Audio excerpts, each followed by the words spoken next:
Good evening and welcome to the Town Council meeting of Monday, April 9th. It is 7:15. We are here in Council Chambers at the Southbridge Town Hall. Please join me in the Pledge of Allegiance.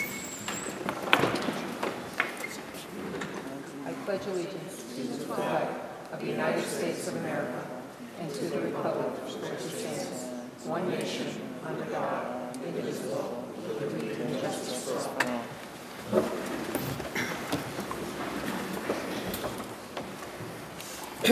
Roll call, please. Councillor Auclair. Present. Councillor Carrasco. Present. Councillor Clements. Present. Councillor DePietro. Present. Councillor Manna. Present. Councillor Morales. Present. Councillor Nash. Present. Councillor Steve. Present. 8 present. Thank you.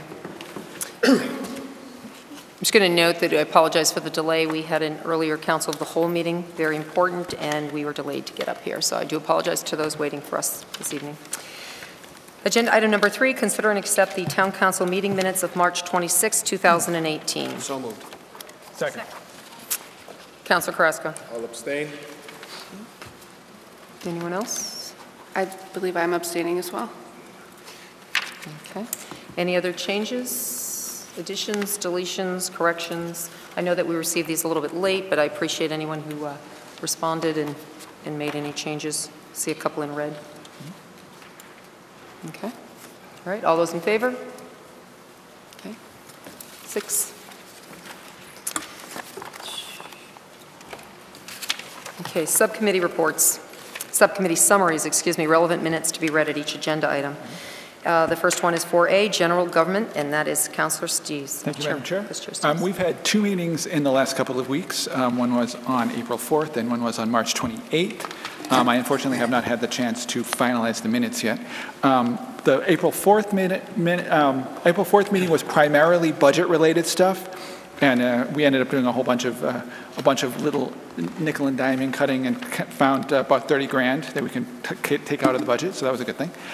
We also did the contract with the Patterson and Associates, which is on this agenda, and one of the appointments for the Agricultural Commission, and there are 4 of them that are on this agenda.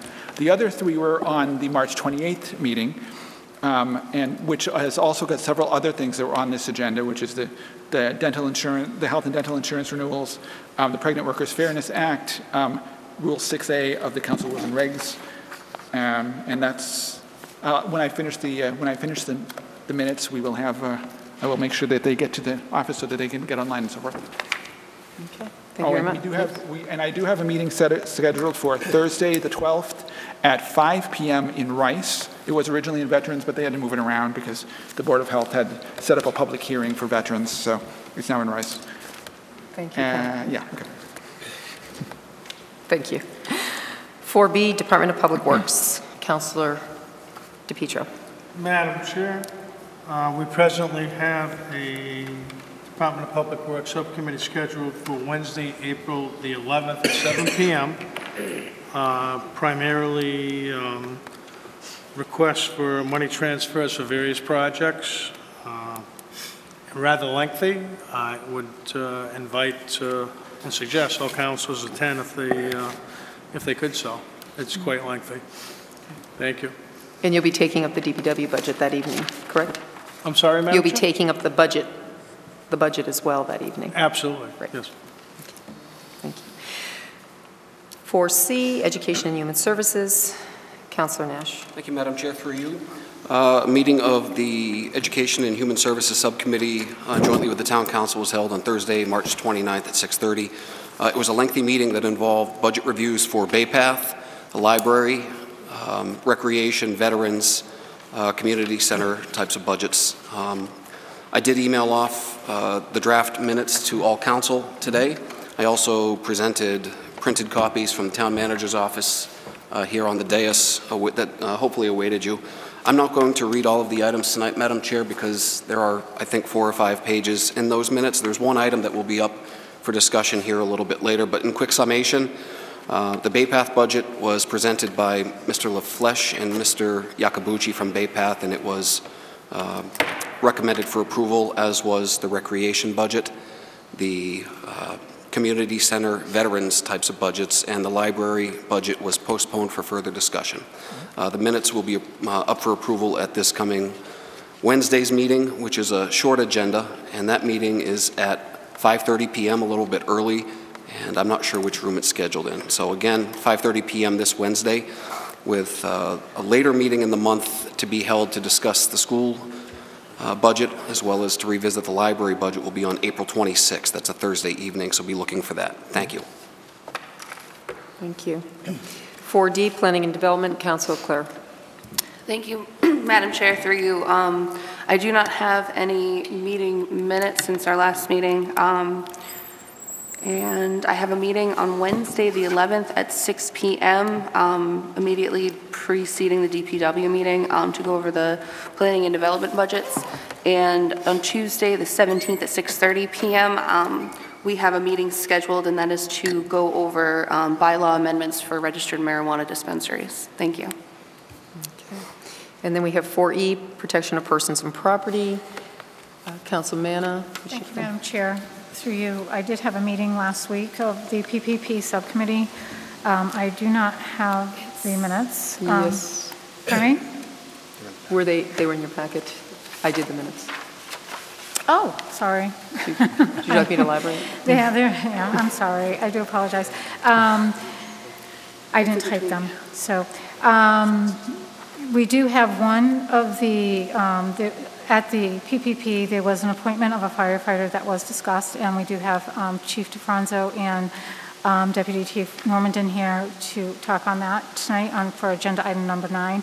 We did talk about the changing of the fire department promotional policy to an assessment center.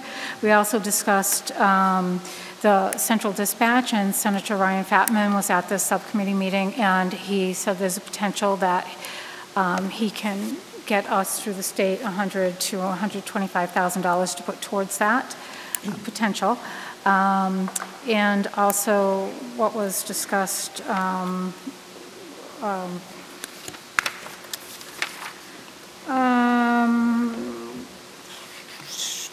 we discussed some transfers.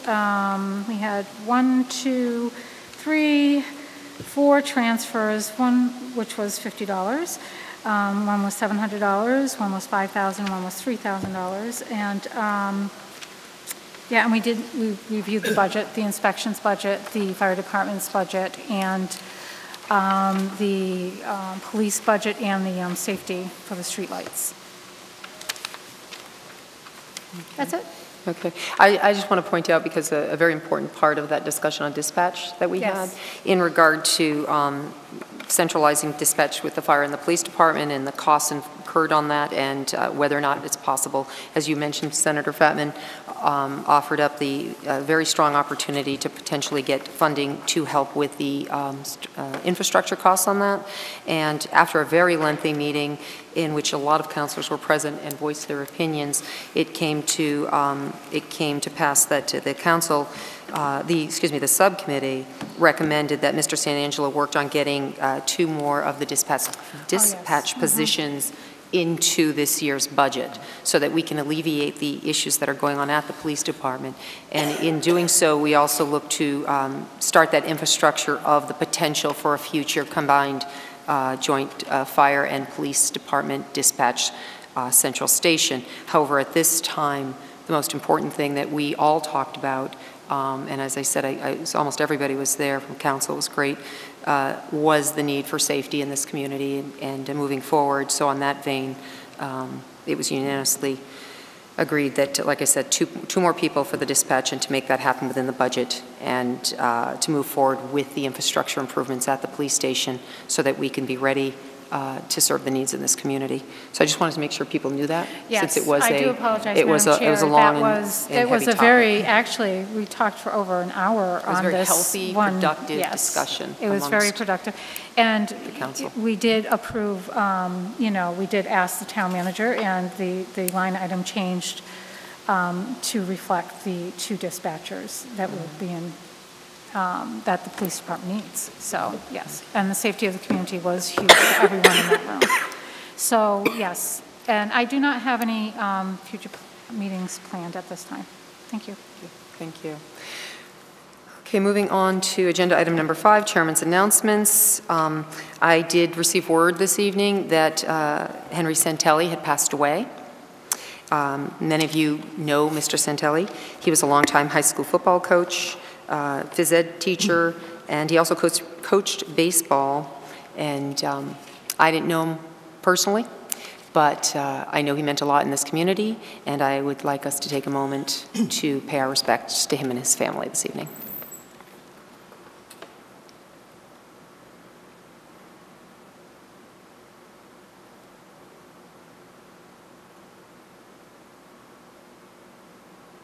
Thank you. Okay. Other than that, I think we're going to just move on and keep going with the town manager's announcements. Thank you. I have a couple of announcements I need to make. The first one is a news release from the Southbridge Water Department to perform semi-annual hydrant flushing. Southbridge Charlton, Southbridge Water Department will start its semi-annual hydrant flushing program on Sunday, April 15, 2018 at approximately 9 p.m. and continuing during overnight hours for approximately 6 to 8 weeks between the hours of 9 p.m. and 5 a.m. Flushing will start in the Westville area and continue easterly throughout the town. The procedure will include the cleaning of reservoir intake screens, flushing accumulated sediments from the water mains, and testing the operation of each hydrant. The department requests that during this period, customers check their water before washing clothes. Customers may also get accumulated sediments in their house laterals and experience some discolored water. This will clear after a brief run of water at the tap. Please contact the Southbridge Water Department at 508-764-3207 if you have any questions or comments. Next, from Whitewater, from Mr. Stephen Gregory, Operations Manager. On April 4th and 5th, the New England Waterworks Association held their annual spring conference at the Worcester DCU Center. This conference is a gathering of thousands of industry professionals, such as water system operators, engineers, and DPW staff. The conference has many attractions, such as vendor displays, dozens of classes, case studies being presented, as well as skills competitions. This year, the Southbridge Water Department, operated by Whitewater, entered into the Hydrant Hysteria competition. This is a timed contest to assemble a fire hydrant from top to bottom in the least amount of time possible. In this event, our team was racing against other water departments from across New England. We are very pleased to announce that our team, comprised of Steve Blanchard, foreman, and Zach Pallone, service technician, took second place in the competition. They had a top time of 1 minute 46 seconds. As a result, they will now be representing our town and Whitewater at the National Hydrant Competition held at the American Water Works Association National Conference in Las Vegas on June 13th and 14th. Steve and Zach are both dedicated members of the Southbridge Water Department and also lifelong residents of Southbridge.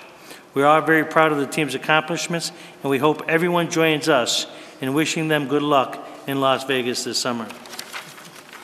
A couple of announcements from the Board of Health. The Board of Health has scheduled a hearing to consider adoption of regulations controlling donation boxes in the town of Southbridge. The hearing is scheduled for this Thursday evening at 6:45 in the Veterans Conference Room. Copies of the proposed regulation can be obtained at the clerk's office, the office of the Board of Health, or online or on the town webpage. 2, the Board of Health would also like to offer a reminder. Beautify Southbridge, an opportunity for citizens to assist in a town-wide cleaning of the town, is being held on Saturday, April 21st at 8:30 a.m. This event has been developed with the Center of Hope with some assistance from the Last Green Valley. Any person or group wishing to participate is welcome. Please meet at the Town Hall at 8:30 a.m. Those are my announcements, Madam Chairwoman. Thank you, Mr. Town Manager.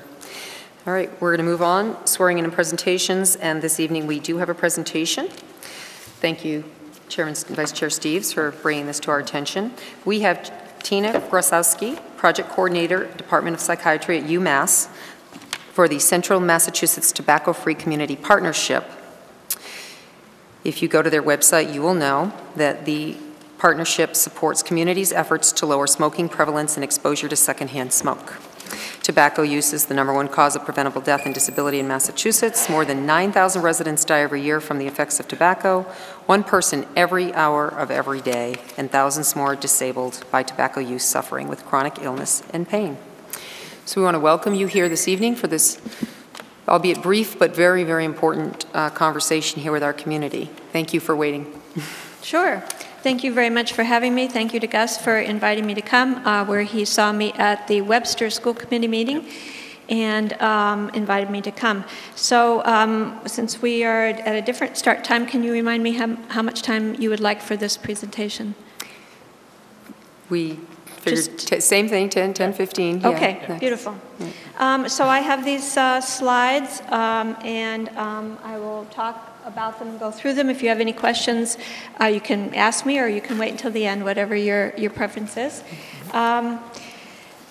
I'm free to give this presentation to any other groups that you know about, and would be glad to come and talk in more detail at any time. So what we know is that adolescents are especially harmed from nicotine. That's what this presentation is mostly about. And we know that from MRIs and CAT scans.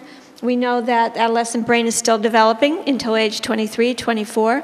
And the last part of the brain to develop is the prefrontal cortex, which is responsible for planning, organization, and good decision-making, which is especially important for this presentation. We know that nicotine, which is the addictive substance in tobacco, as you all know, is the drug, and that's really what we're talking about. We're talking about a nicotine addiction, okay? And we know that nicotine lowers impulse control in the adolescent brain. It's a disruption for attention, focus, which is really important for young adolescents, especially for learning. And we know that it can also lead to future drug addiction because the nicotine primes the brain for addiction. We know that people who have been long-time substance abuse users, who stop using cocaine, stop using heroin, have the hardest time stopping using nicotine. And we know more about that now than we did before. People who start using when they're adolescents have a harder time quitting because the brain was growing with the use of nicotine, and it literally forms a pathway of addiction through the neurotransmitters. When people started smoking back in the day if people have gray hair like myself, back in the 50s and the 60s, those people started smoking when they were 9, 10, 11, 12. Smoking was part of the culture back then. It was advertised to make it look attractive, especially for women. And the tobacco industry lied about the negative health effects of tobacco. So they're doing the same thing again now with new products. And that's what this presentation is mostly about. If anyone wants to make a guess of 3 tactics that the industry uses to encourage youth, anybody want to take a guess? Product placement? Product placement, that's one guess. Yes, it's easy to get. Yeah. Maybe flashy, bright colors, something that looks attractive. Sure, advertising, packaging. Anybody else? Taste. Taste, so flavor. Flavor is the most important element right now, besides price, in attracting youth. And the reason for that is in 2008, 2009, the federal government made a law that it was against the law to make flavored cigarettes.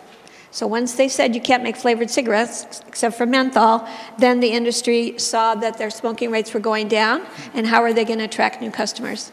And what did they do? They started creating other products, which we'll talk about, and flavors, and they're all flavored. So sweet is the flavoring. Here's a poster that we use to highlight the candy flavors, the sweetness next to tobacco products. There's actually 16 in that flyer. It disguises the taste of tobacco. Candy flavors such as Kool-Aid, bubblegum are very well known to youth in this country. We raise our youth on flavored cereals, flavored yogurts, flavored Jell-O, and believe it or not, right, flavored medicine. Because if you've raised children and you've been to the pediatrician when your child was 1 year old or younger for an ear infection, what did you get? Amoxicillin. What flavor was that amoxicillin? Bubblegum. Children learn that flavored medicine is healthy, and flavors is the attractive part. They know that flavors equal healthy. And so the industry is really attracting them with these. So what are our tactics for addressing this issue is to establish policies at the local level through the boards of health. So in Massachusetts now, over 100 communities have adopted the flavor restriction policy, flavor restriction, which restricts all the flavored tobacco products to an adult-only smoke shop or vape shop or a traditional tobacconist. Cheap is the pricing. This is a young woman from a statewide organization we have called the 84 Movement. Southbridge High School had an 84 Movement chapter last year. They didn't start it again this year. Her sign says, tobacco should not be cheaper than chips. The fact is that small flavored cigars, 59 cents, 2 for $1, cheaper than a package of chips.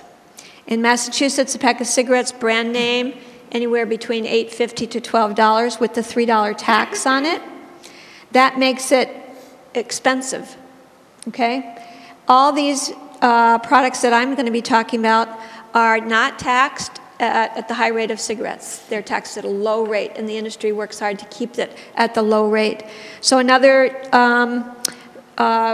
restriction, regulation at the local municipal level is the restriction of single cheap cigars. You have to package them up in a package of 4 or 5, and it has to cost at least $5.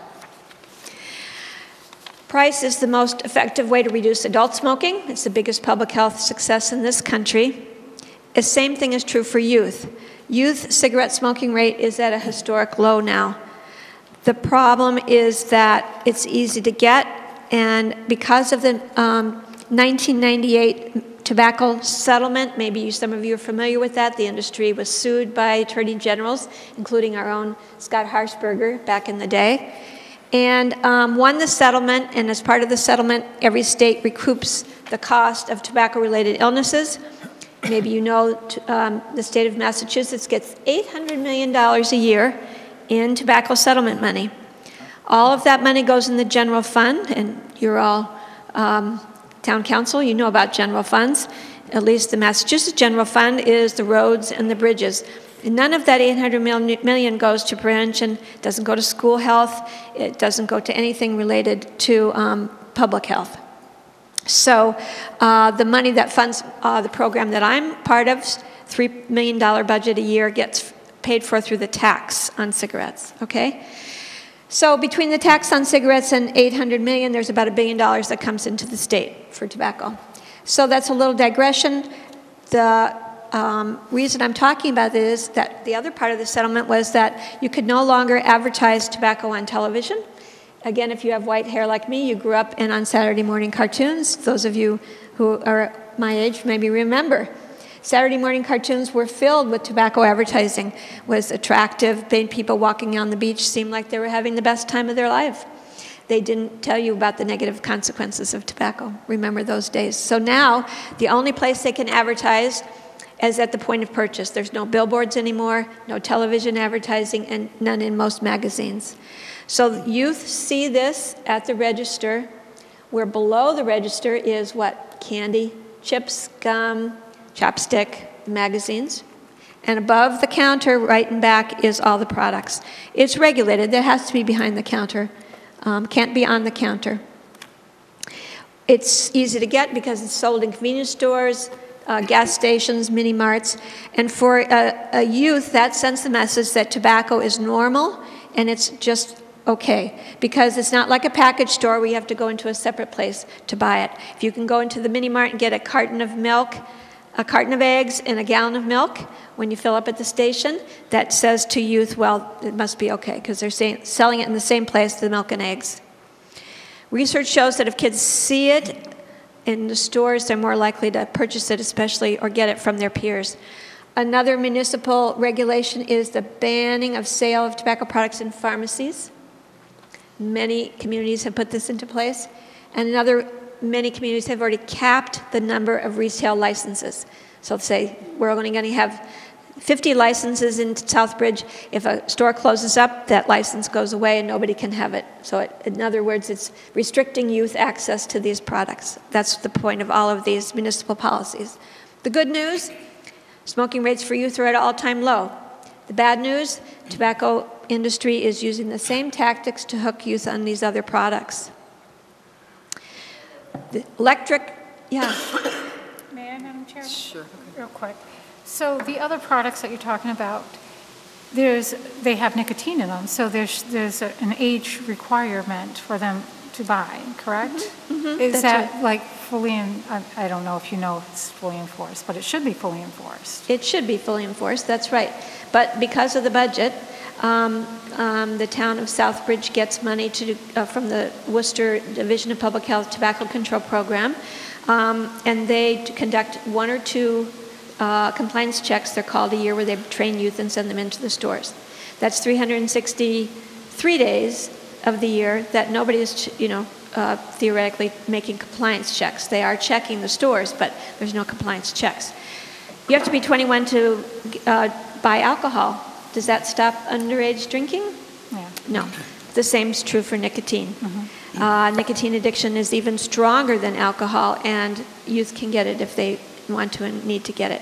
I'm going to talk about the nicotine products now, because that's what kids are really using.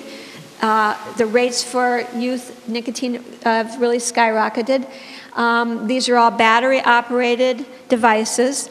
Again, I'm not talking about adult use. That's a different conversation, which we don't recommend them for quitting smoking. We don't recommend them for adults either, but for adolescents especially, we don't want them to be using them because of the nicotine, which have high content of nicotine. They have a aerosol cartridge with nicotine in the in the oil. You heat up the oil and it aerosolizes the nicotine, okay? It also has the flavoring chemical, diacetyl. The problem is when you heat these chemicals, okay? These are some examples of the flavorings. This is an example on the right of an actual nicotine, what they call juice, in a nicotine box. Looks like apple juice, right? These chemicals, propylene glycol and glycerin and the diacetyl, get heated up, and then that causes other formations of chemicals like benzene and formaldehyde. And this is the newest product. Maybe you've heard about it. It's called the Juul. The Juul device is now being used a lot in high schools. And the problem is that, it looks like a flash drive. It charges up in your laptop or your computer. It comes with these flavor pods that are on the right. The whole kit now you can get pretty cheaply on eBay or Amazon, $10.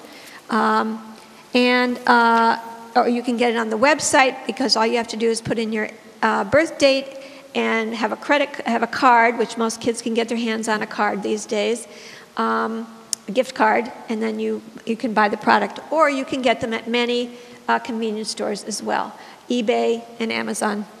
So what's the problem with this? Again, in schools, if administration and teachers haven't been educated about it, kids can use this all day long. They can hold it in their hands and just inhale the aerosolized oil. The problem with the aerosolized oil is that when it's heated up, it has the glycol in it. Glycol's in many foods we eat in small amounts, junk food especially, potato chips, pretzels, etc. We have acid in our stomachs, right, which digests the oil, and it's fine. But the problem is when you inhale it, especially repeatedly, where is that oil going? There's no acid in your lungs. So it's dripping down in this fine mist, building up into the lungs. And the research we do have, they haven't been around a long time, so we don't have any long-term research on them like we do for smoking. We know the problem with smoking, is that the oil is forming in the lungs and can cause bronchial infections, respiratory infections, and pneumonias, okay? So youth really need to understand that. They think that they're using nicotine-free products and that the flavoring is very attractive to them. They all have nicotine in them. The other problem with all these products is they're not regulated. As bad as smoking is and cigarettes are for you, the FDA knows exactly the 8,000 chemicals that are in every single cigarette that's sold in the United States. These products are not regulated by the FDA. They're like supplements. Anybody can go out, buy all the components to it, go online, get the cartridges, etc., open up a shop down here in Southbridge on Main Street, get a Board of Health permit to sell tobacco, and you're good to go. Nobody's maintaining any quality control over it, which means it can say it has 5 milligrams of nicotine, or it can say it has 25 milligrams of nicotine. So that's the biggest problem. They're not regulated. So kids think they're using the nicotine-free ones. They say, oh, I really like the mango. The mango's my favorite. Then there's the flavoring, okay, the diacetyl, and this will be my last main point, really, is the diacetyl is a chemical that when heated causes problems in the lungs. You may have heard of an expression called popcorn lung. So many years ago, the microwave popcorn industry, the workers were starting to come up with all of these respiratory infections and problems in their lungs. When it looked under the, in research, when they showed it under MRIs and CAT scans, it kind of was a bumpy surface that was developing inside the workers' lungs from the diacetyl, which is the buttery flavoring that they were putting in microwave popcorn. So they had to stop using the diacetyl, obviously because it was causing, you know, harmful health effects for the workers. But where are they using it now? In all of these e-cigarette products, in all the vape products, in the Juul, it's all diacetyl is the flavorings, okay? So kids don't understand that either, and most adults don't understand that either. So that's a big problem. Here's another example of a vape strawberry jam juice bottle here on the right, compared to just a regular old Smucker's strawberry jam bottle on the left. So what we say is, you know, the surveys that are done in school, nearly in 2015, which is 3 years ago now, nearly half of high school kids had tried them. The rates have gone up now. We can get you this data if you want it. So what do you see in your communities? I invite you to go down to the Pump and Pantry, the Cumberlands, the Mobile Mart, and look and see what you see. Talk to young children that you know and ask what they know about these products. What we recommend is you engage the young people in helping address the issue by starting an 84 chapter, which they did have again last year at Southbridge High School. They haven't restarted it, unfortunately. They get trained in public speaking and leadership skills, and they talk to their local legislators. They go to the State House and march on the Common. You can see them there, to talk to them about how the industry is tricking their peers into using these products. Make Smoking History is the state website. We recommend some cessation because really these kids are, when I say kids, I mean high school students, are addicted to the nicotine. And suspending kids because they're using them in school, you know, is a strategy that most principals are using, but it's not addressing the addiction, which is the nicotine addiction. So that is something we have to help the school nurses or guidance counselors with. And Get Outraged is the website, or Make Smoking History. Any questions? Yes, sir. Councilor DePietro. Madam Chair, is it Dr. Krasowski? No, Tina's fine. Oh. Thank you very much for a very informative and wonderful presentation. The one thing I was missing at such a small level of government as a town, and you did point out in your presentation some things, you hit on them, but what could we possibly do as a small local community Right. So as to I police mentioned, this ourselves? yeah. So as I mentioned, passing ordinances, regulations through the Board of Health is how these regulations were passed. So every town has a Board of Health that can pass these regulations to restrict the access. That's not addressing online sales, but at least at the local level in the community, it means the products are out of the stores and kids aren't having as much access to them. So that's the flavor restriction. It's not a ban, restriction. The pharmacy ban, which does ban all products from being sold in pharmacies. CVS already stepped up to the plate. They don't sell any tobacco products, you know, nationwide now. But you can still get them in Rite Aid and Walgreens and Costco pharmacies. So a pharmacy ban would eliminate all sales of tobacco products. These Can we do that? through the Board of Health, yes. Really? I mean, as a town? As a town, through your Board of Health. Really? We're lucky in Massachusetts, boards of health, and you have a lovely Board of Health director here, Mr. Pelletier, who local control in Massachusetts, we're lucky because every town has a Board of Health. There's not a county system, so every board has local control. Councilman. Thank you, Madam Chair, through you. Thank you very much for that presentation. It wasn't too long ago I was at a presentation for youth, and they were talking about drugs, and they were actually talking about juuling. And when the person doing the presentation asked the youth, or actually anybody in the audience who ever heard about juuling, it was all the youth that raised their hand, and the parents had no idea. Right. And that was very, very concerning. It was an eye-opener, and it prompted many parents to talk to their children. But I don't think a lot of children realize out there that nicotine is just that, a drug. Right. And too much of that, you can die off of nicotine. You know, just like any other drug, Sure. too much. I mean, Yes. so it's very important, I think, to get this information out there. Yeah, there is nicotine poisoning. They also use a similar device called a dab pen for marijuana. You can vape THC just the same as you can Yes. nicotine, That which is was a real talked about too, as concern well. And among young people or doing it in school just the same. Yeah. There's no odor. It's not like the 1960s. There's no smell. And that's another way that kids can get through the day if they're having sort of struggles, a hit from both of them. And the other piece is that now this will be on your cable station, so this information can get out to your parents. And glad to do any presentations for parents in this, obviously in town. so the pieces, like the jewel itself, so without the, like, the little slides or whatever they are. The flavor pods. Okay. Without that, are children able to buy that without, like, I mean, is The there... starter like, kit is the device and 4 flavor But pods. is there an age limit, like 21 to buy alcohol, 18 to buy cigarettes? 18 if your town has not passed the age of 21. Some towns have raised the age of 21 for tobacco sales. That's another Board of Health regulation you can pass.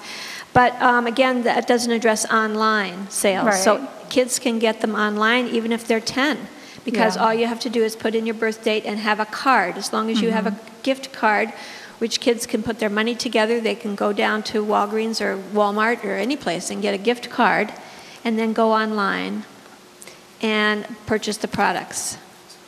eBay, Amazon, just bring it up on your phones. You can go to the website and see. Thank you so much. All set? Okay. Thank you very much for bringing this important information to us. Thank you so much for letting me come and speak to you. Thank you, Gus. All right. Okay, we're going to move on to agenda item number 8, Citizens Forum. Is there anyone who would like to address the council on an item that is not on the agenda? You will have 5 minutes. Please state your name and your address. You come up to the podium.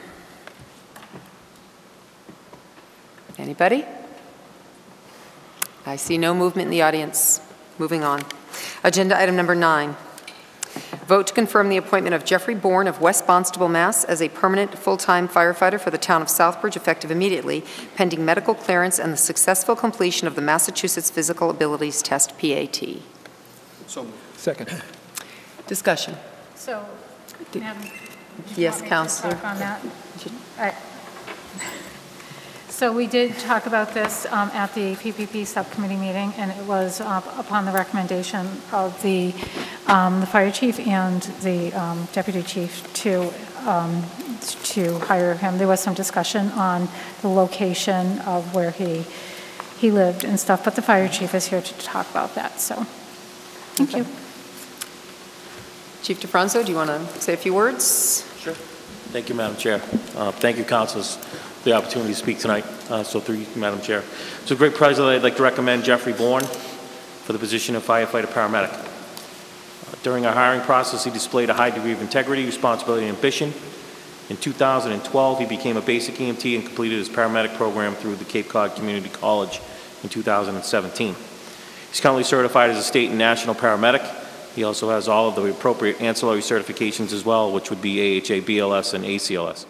He currently works full-time as an urgent care technician paramedic, where he assesses and triages all patients, administers 12 lead EKGs, and provides IV access for fluids and medication administration. He also has experience working for a relatively busy private EMS service down the Cape. A complete background check was performed by the Southbridge Police Department, and no issues or concerns were found. The issue that Councilor Manna raised about his current residency, he's actively seeking residency here in either Southbridge or a local community, because he certainly recognizes that a commute from the Cape is not acceptable. So we're working diligently to try to get him some residency here close to town. So. All set there? Any questions? All right. Well, we hope that he settles here in Southbridge because it's a wonderful place to be. All right. Seeing no other questions, all those in favor? All those in favor? Any opposed? Okay, it's unanimous. Just want to make sure. Congratulations.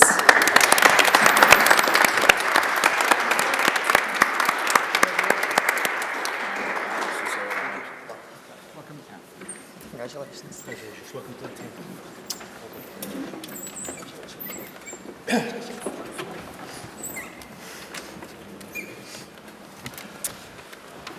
All right, new member. Moving on, agenda item number 10, vote to confirm the appointment of Zachary Laverne of Southbridge to the Agricultural Commission for a 3-year term effective immediately through June 30th, 2021. So moved. Second. Any discussion? Sure.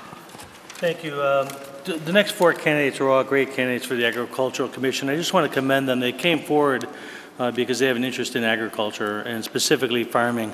I think all 4 of them are going to be great additions to the team. They're going to be looking at issues like right to farm and maybe developing a new farmers market in town. I think these are going to be great assets to our community. It's nice to have people who are concerned. Agriculture is not a big thing in Southbridge, but it is an important small sector of business, and I'm looking forward to seeing what they come up with. And again, I recommend all 4 of the next candidates that are going to be coming up. Any questions or comments? All those in favor? It's unanimous. Motion carries. Agenda item number 11, vote to confirm the appointment of Pamela Paquin of Southbridge to the Agricultural Commission for a 3-year term effective immediately through June 30th, 2021. So moved. Second. Any questions, comments, discussion? All those in favor? It's unanimous. Motion carries. Agenda item number 12, vote to confirm the appointment of Max Gullickson of Southbridge to the Agricultural Commission for a 2-year term effective immediately through June 30th, 2020. So moved. Second. Any discussion? We're staggering the terms. This commission has not been in existence, even though it's been on the books and in the bylaws, so the terms are being staggered for the members, just to point that out. Yeah. Okay, all those in favor? It's unanimous. Motion carries. Agenda item 13, vote to confirm the appointment of Maureen Doyle of Southbridge to the Agricultural Commission for a 1-year term effective immediately through June 30th, 2019. So moved. Second. Any discussion? Just a comment that I'll be abstaining. Okay. All right, all those in favor? Okay, we've got 7 and 1 abstention. Agenda item number 14, vote to change the current fire department promotional policy to an assessment center model. So moved. Second. Okay, discussion. So I don't know, Chief, you want to talk about this? This was brought up in PPP. There are minutes on. Did you want me The to read minutes the on minutes that. on it? I think the Chief can probably give us a little bit of an overview as to why. Sure. Thank you, Madam Chair. Yeah, the promotional process for our department has historically been studying 4 or 5 books and then taking an exam based on those 4 or 5 books. Well, in today's world and things that we've learned, I think we get a much better candidate if we're able to recreate situations that the potential candidate will face every day. So by using an assessment center to put those candidates in those situations, we can truly see if they're going to be the right candidate for the position versus just being able to read 4 or 5 books and regurgitating what they've learned into an examination. So I appreciate the subcommittee's confident vote that this is the right way to do business. So I hope the full council will take that under consideration in its vote tonight. Thank you. Thank you. And I just want to point out, so you gave the backup materials, the promotions lieutenant page again, but we did discuss in, and this agenda item is very basic. It's the promotional policy to an assessment model. So yes, it was while changed. that's the backup, you did change accordingly. It was changed at subcommittee by Councilor Steves that all of the positions within the department that hold rank should be an assessment center. Okay, I just wanted to clarify because Yes. the backup material still says promotional lieutenant. Thank you, Councilor Steves. Just one quick question. I might have asked this at subcommittee, but I don't remember. Do you actually have a proposal? Do you actually intend to do an assessment center in the near future? Yes, You do? we do, Okay. yes. Yep. Okay. And we will use the same process that the police department used to go out to advertisement for companies to bid on the promotional process, and we'll take the lowest bidder, and we'll have to come back to you to get that approved. Okay. Very good. Any further discussion on this matter? All right. Seeing that this is a policy change, I think I'd like a roll call on that. 14. Councilor O'Clair? Yes. Councilor Carrasco? Yes. Councilor Clements? Yes. Councilor DePietro? Yes? Councilor Manna? Yes. Councilor Morales? Yes. Councilor Nash? Yes. Councilor Steves? Yes. 8 yes. Thank you. When that policy is put together, Mr. Town Manager, this is something that needs to go, that was voted on by us, needs to go in, dated in that policy book that we talked about. So when we have it in proper format, please make sure that that gets processed. Thank you. Okay. Agenda item number 15, vote to approve the transfer of $87,000 from fire salaries to fire overtime to cover overtime for the remainder of the fiscal year. I don't know if the chief wants to talk. Basically, it sounds like a lot of money. We do have a request on this, and it's really to cover, as it says, the overtime costs from the end of the year. The account has been exhausted due to shift coverages as a result of low staffing and additional staffing adjustments for storm coverage. Do you want to elaborate any more, or does anyone have any questions? Did you want to wait for a motion in a second? Okay, Move to approve. Second. that's fine, come on in. Thank you, Madam Chair. As you know, through subcommittee, our departments are running short-staffed due to vacancies within the department. So in order to maintain minimum staffing, we've had to use overtime to cover those shifts. I'm just taking monies from the permanent salaries account and shifting it to the overtime account to cover those costs. There's no increase in my budget. I believe this is only the second time in my career as the fire chief that I've had to move monies from regular salaries to the overtime account to cover excessive costs and overtime. But this is our best projection to cover us through the rest of the fiscal year. Okay. Anyone else? Councilor Carrasco. Now, through you, Madam Chair, to the fire chief, I know that it's a projection, and I know we just hired 4, I believe. Yes. So this, again, it's a projection, but this should get you through the year because now you're still going to be using that fire salary item. Barring any major catastrophes, this should get us through the rest of the year, yes. Thank you. Okay. Anyone else? Councilor Steves. Just a quick question. So when do you foresee the ones that we've hired actually going on duty? Probably not until June, based on the physical exam that they have to go through the town's physician, and then the state's PAT. I've already got 2 that have gotten their medical physicals. We'll be scheduling their PAT. That'll probably happen sometime in May. Okay. And then once they pass that, then we can start them. But then obviously there's the training component of learning the Southbridge Fire Department equipment and operations and procedures and things. So it's going to be a few weeks the moment we even start them on day 1. Thanks. Okay, anyone else? All those in favor? It's unanimous. Thank you. Agenda item 16, vote to approve the transfer of vote to approve the transfer of $3,000 from police full-time salary account to police motor vehicle parts and accessories account. Madam Chair, can I move that we take items 16 through 22 as a lump sum? Yeah, I think we did that last time. I'm sorry, I wasn't even thinking. Okay, do you want to do this as a formal, or do you want to just have me read them all, and if there's any? That worked last time. So we didn't, all right, we're good with that? Yep. So I'll read through them, and then if there's anything that jumps out that you want to not do as one lump, then we'll remove it. Thank you, Councilor Carrasco. So I just read the first. Agenda item 17, vote to approve the transfer of $5,000 from police full-time salary account to police repair and maintenance of equipment account. Agenda item 18, vote to approve the transfer of $10,000 from police full-time salaries to police part-time salaries. 19, vote to approve the transfer of $700 from police full-time salary account to police office supplies account. 20, vote to approve the transfer of $50 from police full-time salary account to police mileage on in-state travel account. Agenda item 21, vote to approve the transfer of $4,000 from police full-time salary to data processing supplies to cover deficiencies in noted account, deficits, deficits in noted account. And 22, vote to approve the transfer of an additional $1,000 from police full-time salaries to office supplies to cover deficits in noted accounts. So those are all of the items. Is there anything, I know they were discussed pretty much in full at PPP. Madam Chair. Councilor Manna. Thank you. There were two on here that weren't discussed because they were not on the agenda, so we just decided, instead of them coming back, that they should just come up here, because, I mean, it would just come up here anyway. Correct, So, correct. And if, I don't know if the chief wants to talk on any of that. Right. One of those was the 10,000. Yeah, and the other one was the 4,000, I believe.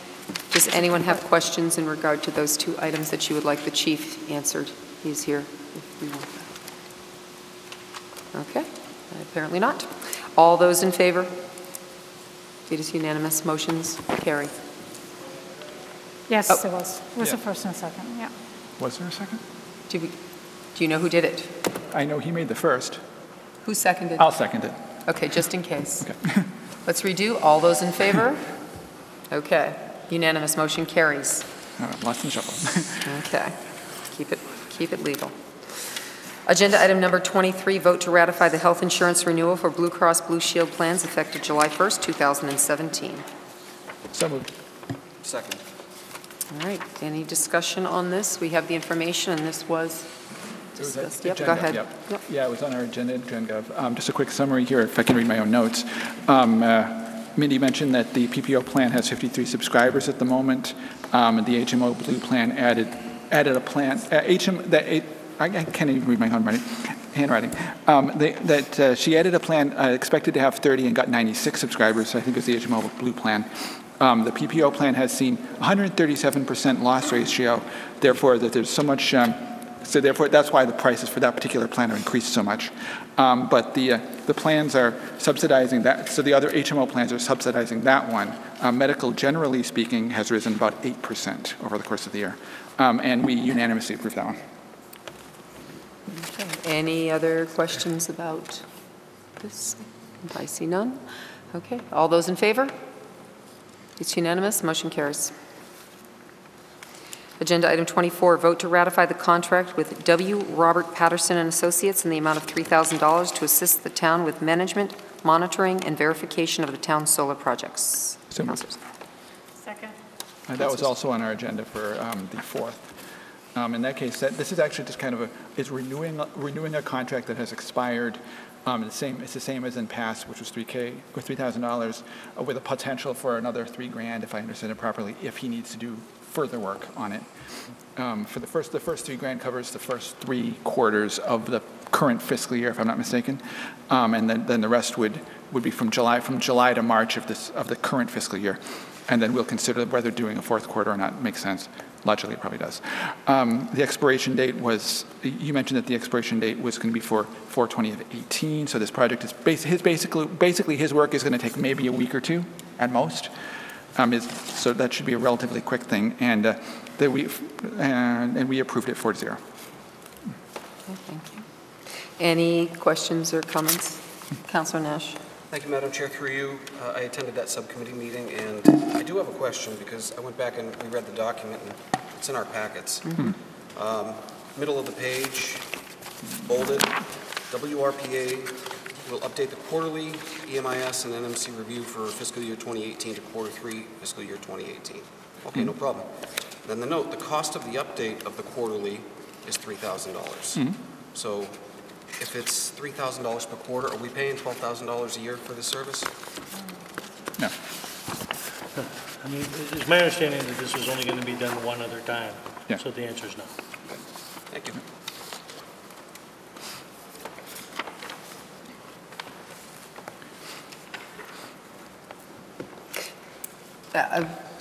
If anybody else have anything to tell them? The reason I brought it up was the way that it read, fiscal year 2018 started in July. Yeah. So we've had 3 quarters, and I think our anticipation is we're paying $3,000, and it looks to me like it may say $3,000, but it could indeed be a total of $9,000 but we didn't get the clarification. Yeah. I can only say that in the meeting, that Karen said it was only be one more quarter, was my understanding, and that this was a discounted rate from in the past, so this was going to save us some money. I recall that, but I just wanted to make sure we're very clear on it if it comes back. Thanks. Yeah. Madam Chair? Counselor Savannah? Is there any way that we can make a friendly amendment to this agenda item to reflect Councilor Nash's concern? He does bring up a very valid point. Well, I gather anything can be amended for the most part here. Just so it's. Yeah, no, the line is a little vague, right? And that there's a very valid point. Right. Because if you read the contract, it talks about 2 quarter 3 and then the update. I do apologize, Madam Chair, if you don't mind me elaborating. I didn't withhold this or delay it. I remember reading it at the meeting, and it slipped my mind. And then reviewing the packet this afternoon, before I came to the meeting, I noticed it again. So I want to be very clear about that. I also recognize that this particular proposal has a deadline where the work would be completed by April 20th, and I think that it expires on that same date, or somewhere around there. Right, So. right. I'm just reading it again. Is it? I can't read with my glasses on. Thank you. Gotcha. Ms. Harner, do you want to expound on the concerns? Sure, if I could. My understanding is it's going to be $3,000, and he's going to update the report from July 1st to March 31st. So it would be for the 3 quarters for a total of $3,000. And then if we wanted the last quarter done, I believe it said that it was like $500, that there was an estimate in there, but that'll be decided at a later date. I don't see anything about 500. Yeah, I don't remember seeing that either. Nothing about 500. I'd only. Well, Okay, that's if I fine. may, for all of you, so if you read this, it talks about what they're doing, the FY 2018 to quarter 3, as you just explained. Right. And the note, since nowhere else in this agreement does it say $3,000, the note is the cost to do the review is $3,000. That's the way I'm reading it now versus extra 3,000, so 3,000 up to quarter 3, as you just said, and whatever discounted rate, I guess, if he had to do quarter 4.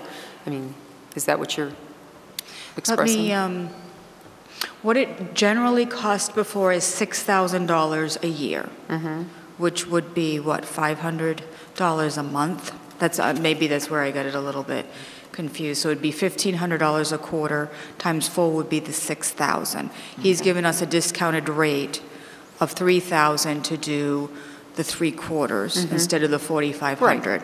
Right, and then we'll make the decision whether we want the last quarter afterwards. Okay. So I guess you could amend, what you could do on that is if you wanted to, see, no, it's in the amount of, so we're only in $3,000 on the agenda item. So anything other than that, we're not going to let pay anyway, so it'd have to come back. So I think we're safe with what's going on here. Happy to Does proceed. anybody else have any concerns? But thank you for raising it, and it begs to that point of really reading through contracts, and getting the meaning prior to taking the vote, so thank you. Yeah, that's fine with that. All right, everyone's good? All those in favor? It's unanimous, motion carries. 25, vote to approve $3,500 from the Department of Inspection's budget, Health Department Program Line 5800, capital outlay, for the purchase of 2 trailers for holding regulated waste found on town properties and/or generated through normal operations of the town. So moved. Second. Okay, discussion on this item. Councilor Nash. I do apologize. That was part of our last EHS meeting, and I've given my meeting minutes over to Max, but I know that Mr. Pelletier has waited patiently in the audience. I'm happy to request that we defer to him for any questions or for a quick explanation. This related to the purchase of trailers for containing waste tires. Thank you. Okay. Mr. Pelletier, Director Pelletier. Good morning. Good evening. I'm going to keep paraphrasing Councilor Carrasco. Town of Southbridge has to wean itself off the dependence of the landfill. Absolutely. Landfill is coming to a close, so the decision to wean itself is being forced upon us. Having said that, we have always found illegal dumping at the side of the road and brought it to the landfill, and they've always accepted it from us. The bulk of this is tires and electronics. tires and electronics cannot go in the landfill. They are considered other regulated materials. So therefore, they have to be handled separately, and there is a fee with that. What I am proposing is step one of getting ourselves off the dependence on the landfill by, for other than financial. That's Mr. San Angelo's concern. But I want to purchase 2 trailers. I've been talking to Ms. Blakely and Ron Trudeau of the DPW, and these trailers will be used to hold and amass electronics in one and tires in the other.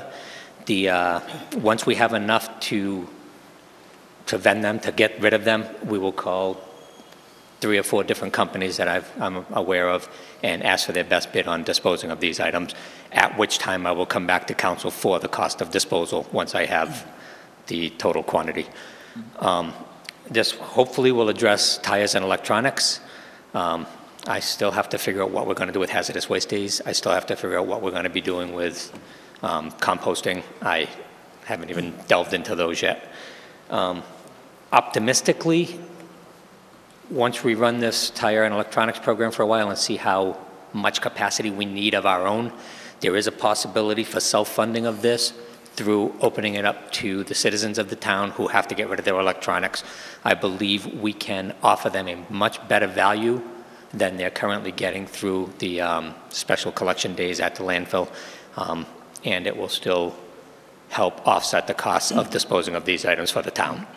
So the whole plan is coming, but right now I'm just looking for the trailers so that we can start. Right now we have a pile of tires at one of our yards, and it's collecting water, and it's going to be breeding mosquitoes, and I want to get them inside. So step one of this is to get a place to store these items. I've reached out to several vendors, and I got a good price for 2 units. We're going to get a 28-foot unit and a 53-foot unit for the cost of $3,500, I believe was the cost. Councilor Kraska. Thank you for doing your homework. That is a really, really good price for the size of those trailers. Thank you. Okay. Councilor DePietro.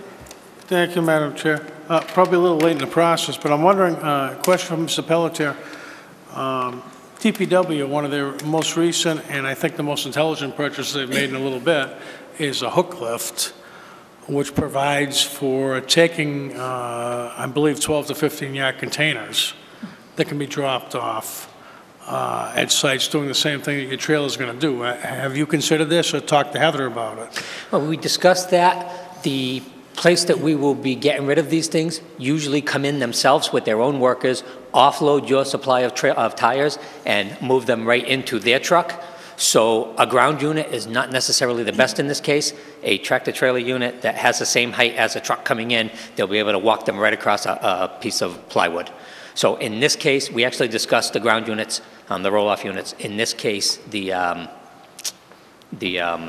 level vehicles with their truck would be better. If I may, Madam Chair, follow up on that. Do your trailers dump? Excuse me? Do your trailers dump that you're proposing to purchase? No, in order for them to dump, they'd have to be hooked up.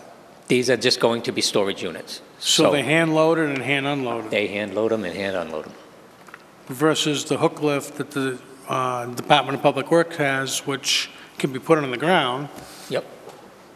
And then dumped thereafter.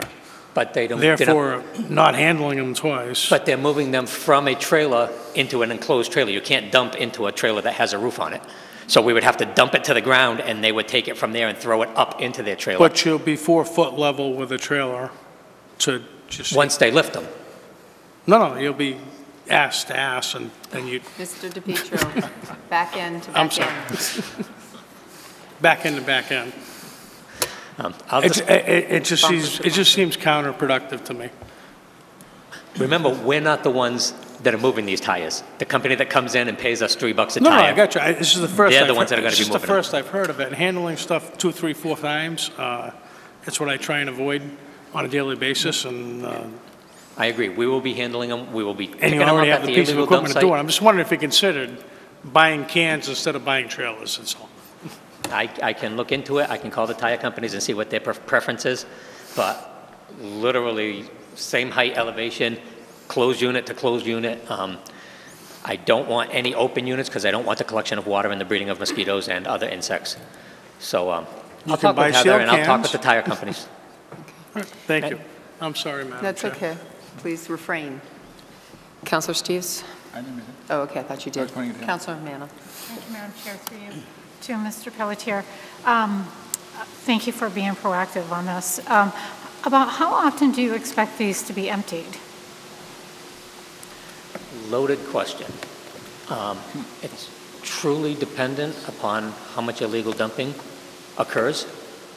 Once the initial outlet for getting rid of tires, we could see a spike in illegal dumping, which we would hope would calm down over time. So it really depends on the activity of the citizens and essentially I'm not going to say honesty, but the integrity of the citizens to properly dispose of what they should be properly disposing of. Right. So right now... I'm not blaming our citizens. I truly believe it comes from out of town also, significantly. Yeah, no, I honestly believe, I've seen at the line, Southbridge, Connecticut line, where people dump things. So right now, you go around right now collecting those items, and you're allowed to take them to the landfill, and they accept what you give them. So how often does that occur? I would have to defer to Heather on that. It's usually her staff that finds them and moves them, unless we find them and we call them.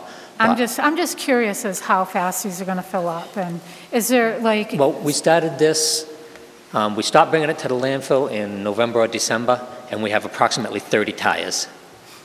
So we would probably be turning this load over, I'm praying less than once a year.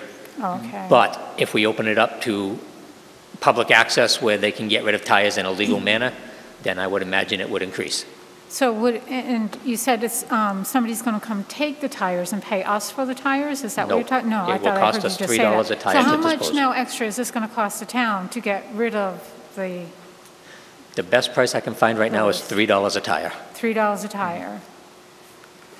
So if we go in at between 500 and 1,000 tires per cycle, anywhere from $1,500 to $3,000, I'll be coming back to the council for. So if you open it up to the public to bring their waste up, are you going to charge them? What I envision, currently they get charged, I believe, $10 at Hazardous Waste Day. I would try to set a price much more reasonable at $5 to $6, and hopefully the cost of disposing of, for the responsible parties, will help cover the cost of the towns. So potentially you could have a hazardous waste day yourself with these? I could have a hazardous waste day, what? Yourself? The Board of Health could host a hazardous waste day? Either hazardous waste days or open it up to one day a week or one day a month. Because these are not hazardous materials, I can kind of accept them pretty much regularly, and we would be considered the generator. How about electronics? Okay. Same thing with electronics. They're not hazardous materials, they're regulated materials. Okay. Okay, because these are supposed to be used for the tires and electronics. Yes. Correct? Okay. Thank you. Okay.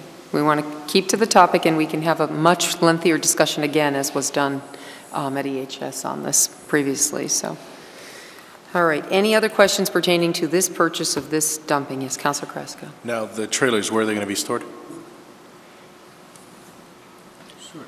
May I ask not to make that a public? Because I don't want people finding out and dumping them at the gate where they're stored. That's fine. It's just wherever they are, I just want them to be secure, so that we don't have the illegal dumping or we don't have graffitis on these abandoned, look like abandoned trailers. If we're going to do something, we have very talented young people that can paint a beautiful mural on those trailers. We have a location where where our totas trailers are stored. So they'll actually, instead of being 2 tota trailers, there'll be 4 trailers. So if you have extra paint, I mean, it might be a good idea to have some local teens create a mural so it can deflect any activity of graffiti. Okay. That's all I got. All set? Councilor Steves. Yeah, one quick question. Do you have any plans already in the works or some sort of a policy regarding if we end up doing these kinds of community collection days, who can use them? Is it going to be restricted to town residents or open to others? Or because I would be charging for it and it would equal or exceed the cost that the town would have to pay, My attitude would be that I would open it up to who wants to use it, and the reason for that is because if I don't open it up to the neighboring towns, then the neighboring towns are going to find a way to get rid of their equipment in our town. Sure. As long as the cost to the town is covered and/or exceeded, I see no problem with opening it up. Okay. Again, further discussion probably at an EHS meeting or Board of Health meeting. Okay. All right, all those in favor? Any opposed? Okay, it's a 7-1. 7 in favor, 1 opposed. Motion carries. Thank you very much. Thank you. All right. Agenda item number 26, vote to ratify the agreement between the Town of Southbridge and Stantec Consulting Services, Inc. in the amount of $314,580 for the GA apron reconstruction and fencing improvements at the Southbridge Municipal Airport. So moved. Second. So I just want to mention that we have the contract. We have part of the contract. The contract is actually even lengthier than this. You are given the basic front portions of it. It's a few pages long here. This has the amounts in it and the signatures and such. The full proposal, it's available for anyone to look at in the office, but it was about 40 pages and a lot of schematics and diagrams and things that, frankly, I didn't expect that the council would really need, but it is made available to you. The administrative assistant and I thought that the pertinent information was going to be the contract, the sales agreement, the services agreement. This did not go officially to subcommittee down as this agreement because we did have this up here already, maybe about a month ago when the proposal of that extra over $1 million was brought up to us, and we had already pre-voted Stantec if they were going to be, because they are our on-call engineer for our airport, that we were just going to move forward with it. So they needed to get this done. They were already in the process of doing all this work, and all I did personally was confirm the amount to make sure that this could be on this agenda as of Thursday. So did confirm with them because it was delivered to the office by messenger. So all right, we'll go. Somebody over here? No. Councilor Carrasco. Yes, just Madam Chair, if we can, for the future, with any large documents, I mean, it's as simple as just scanning it and sending it as a PDF, and it's our responsibility if we want to print it or anything. I know it's a large document, but just to get the full contract so and nobody says anything that we only got a 3-page document, but in the future, just send the PDF file, please. Okay, I just want to reiterate that this is the actual services agreement. The rest was all backup exhibit documents to what work they're physically doing. So I didn't think any of us were engineers. We do have our airport director. I don't know if he wants to say anything on this project, which is already well underway. I don't know if he has anything to say.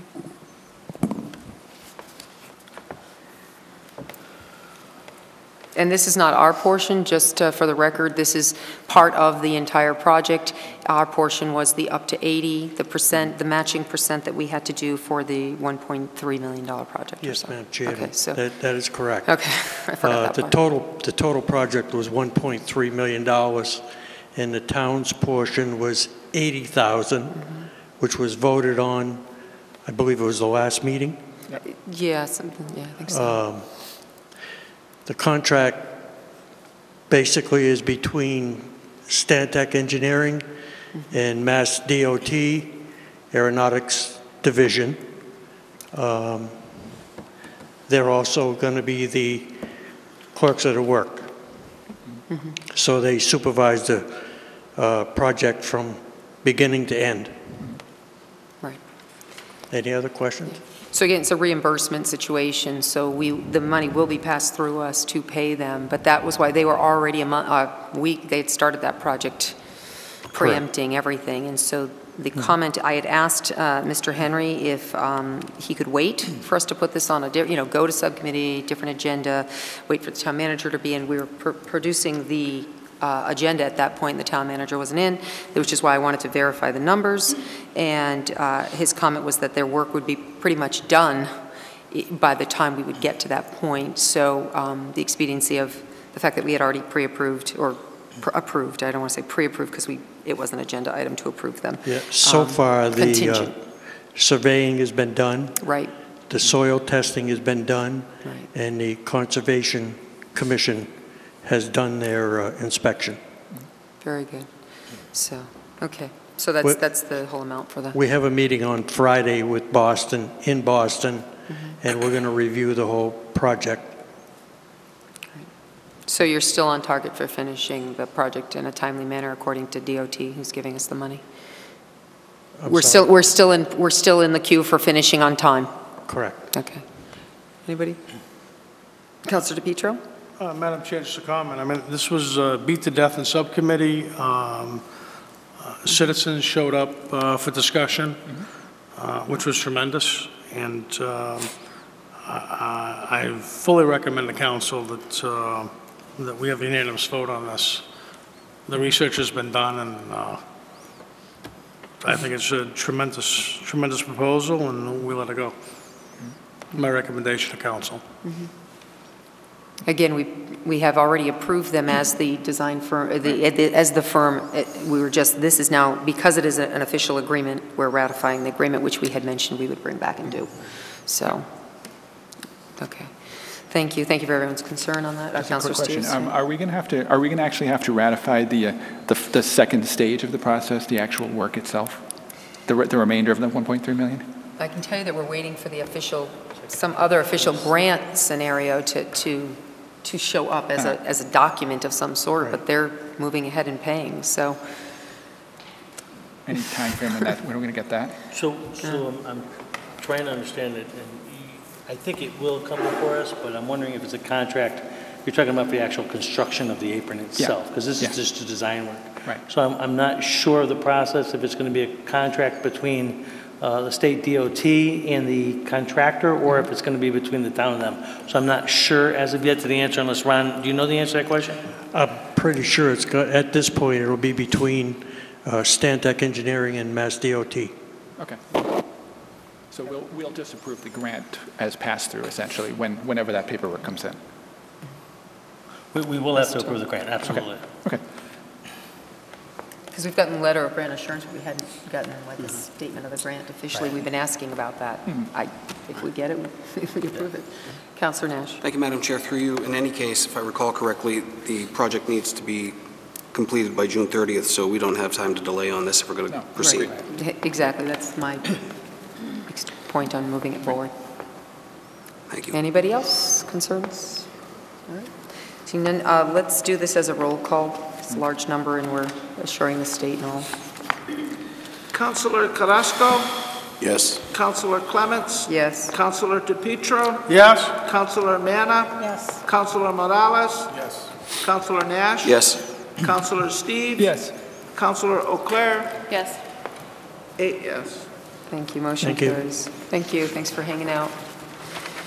Agenda item number 27, vote to adopt the new Massachusetts Pregnant Workers Fairness Act, known as the PWFA, effective April 1st, 2018, to the town's personnel rules and regulations policy. Second. Councilor Steves. That was on our agenda, and just a quick summary. That was, in this case, was an issue about ensuring that the town has a bylaw or a policy, in this case, to ensure a personnel policy that ensures reasonable accommodations, anti-discrimination versus pregnant people, ensures that it sets up a specific investigative process if there are complaints. This is basically being required by state law, which took effect at the beginning of the month, so essentially what the law did is it added a new class that's protected under discrimination policies. So it's actually pretty straightforward. We have to do it, so we're doing it.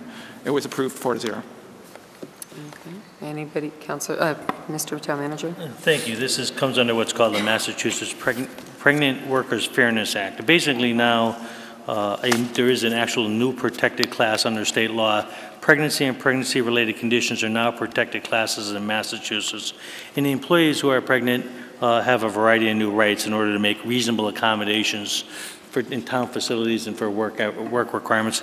Also, it's clear that you cannot fail to hire someone just for the fact that they are pregnant. So this, I think, is a really good law. I think the people who are pregnant, and we strongly, obviously, encourage family and child care. So I think this is really a great act, and I think it's going to be good for our employees. Thank you. Okay, any other comments or questions? Okay, since it's going personal rules and regs, I think we'll do a roll call on this one as well. Councilor Clements? Yes. Councilor DePietro? Yes. Councilor Manna? Yes. Councilor Morales? Yes. Councilor Nash? Yes. Councilor Steves? Yes. Councilor O'Clair? Yes. Councilor Carrasco? Yes. 8 yes. Motion carries. Thank you. Agenda item number 28, vote to add Rule 6A to the Southbridge Town Council Rules and Regulations regarding executive session as follows. Per public record laws, all minutes shall be released as soon as the matter no longer needs executive session protection. To facilitate this, the Town Council Chair and Vice Chair, in consultation with the Town Manager, shall review such minutes periodically and recommend to Council in executive session which ones can be released. At a minimum, this shall happen at the last meeting in June annually. All executive session minutes that are released by executive session vote shall also be voted in open session effective April 9th. This would be effective today, April 9th, 2018. So moved. Second. Okay, do you want to, it came from General, we'll Yes, go it with did. you first. Well, yeah, we've actually talked about it at a couple of general government meetings recently and kind of tweaked a little bit. We came out with this current version, and I think we had approved it at 4-0 last time. And it's kind of where it stands. We figured it came out as an issue a while back when, if you remember, you'd seen the meeting that we came out of where we released a whole bunch of different executive session minutes because they'd been sitting around for years and years. And in fact, there was only maybe 1 or 2 people that were still on the council at the time who could even, could have voted to approve them. And we just wanted to make sure that this didn't happen again. So we're doing this. Okay. On this side. Councilor DePietro. Madam Chair, just a thought. Being the intent was to have this voted on prior to a new council being elected, because the council prior would obviously be privy to this information, and therefore much more well-informed as to what was actually being released and had an opportunity to peek at it. Yeah, the last meeting in June obviously would be the last meeting of council in the back of all our heads. But let's say something silly happens, and that election doesn't happen in June. It happens July or something prevails. I'm just wondering if the language should be added there, the last meeting in June prior to election of next council, because that is the intent. Right, is to make sure that councilors who were sitting and potentially involved in what we're talking about. So we don't have newly elected So we councilors don't have newly voting on elected something they councilors have who no can't clue vote. what. Right. Just a thought. Yeah, well, again, that language came forward, so do you want to speak to that first? Or? I was just going to quickly say that the intent was simply to make sure that, as you mentioned, the city council does it, and that I think that the way it's phrased now, since the councilors don't generally take office until the first meeting in July anyway, that's why we did it this way. I mean.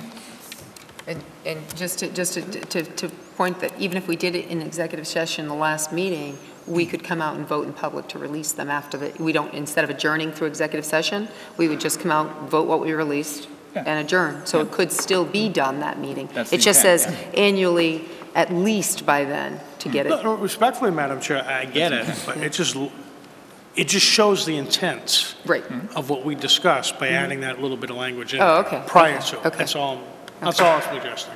Okay, I'm going to, Councilor Claire. Thank you, Madam Chair. Through you, through the charter, the new council, the first meeting of the new sitting councils, the first meeting in July. So it's redundant to add anything in there, because if you're saying the last weekend or the last meeting in June, then obviously the next month is July. So then that would be the new council going forward. So I think it's adequate the way that it's said. And actually, thank you for working on this too. Okay. Councilor Carrasco? And just in the same vein in regards to the charter, there was just a recent charter change that moved up the election. So, though there'll be a lap in time in regards to newly elected councilors-elect like we just did this past year, I would, the last week of June, whether it's the 21st or the 28th, wherever it falls, those 2 meetings, I think, is sufficient. Councilor Nash. Thank you, Madam Chair. Through you, while I appreciate the discussion and banter, we've beat this up pretty well. And what's more, I continue to push, and I'm fully prepared on Thursday, if we get to the new business item, once again about council rules and regulations, to present the modifications that I've been talking about in general government for, I think, 2 or 3 meetings now. So if there's a wording suggestion that you have, Councilor DePietro, or anybody else for that matter, I'm happy to incorporate it and bring it forward as part of what I'm going to be presenting. Again, that's on the general government agenda for Thursday night under new business if we get to it, but I spent a lot of time correcting a few things. I've been amending to my own personal liking the council rules and regulations, and if you would like something changed, I'm happy to incorporate. Thank you. Thank you, Councilor. Okay, Councilor Manna. Just real quick, because he just sparked something. And the last meeting in June annually, I get that. But what if the last meeting in June is like a council of the whole? Should we just like a council of the whole meeting or something? Should we just specify the last scheduled town council meeting, or? I mean, because we could have other meetings that come up. It could be any meeting, whatever council meeting. Yes, thank you. That's okay. Thank you, Councilor Carrasco. That's true. Okay, I just, that was mine. It's really for the council going forward to make sure the job gets done. No, puts it in the I rules totally understand that because they haven't been getting done, and this is, I think this is an excellent thing. I just like, the last meeting in June. Could be whatever meeting we have. Okay. It says, if you just recall, it says, can't even think. At a minimum, it shall happen then.